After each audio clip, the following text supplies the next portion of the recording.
Good afternoon, I'm John Talbot of Tramonto Circuits. Flexible circuits are very similar to traditional printed circuit boards in all aspects but one, and that's the material that the circuits are printed on. Printed circuit boards are fiberglass material, for lack of a better term. Flexible circuits are printed on a plastic polymer.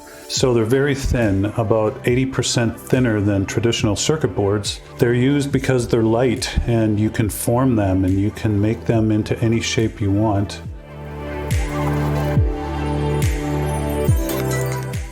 Almost everything you touch every day, cell phones, laptops, microwaves, automobiles, everything that you touch has probably got at least one flexible circuit in it.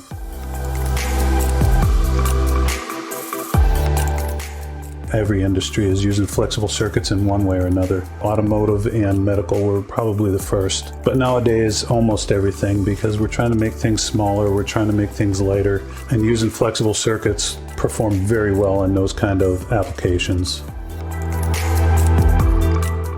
That it's really similar to traditional printed circuit boards that you've been designing for decades. The truth is, you know about 90% of what you need to know about flexible circuits if you've been designing printed circuit boards. The only concern design-wise is we have to be careful about how the signals go through the bend areas if you already know where your flex circuit is going to bend. Otherwise, all of the design rules are very, very similar to traditional circuit boards.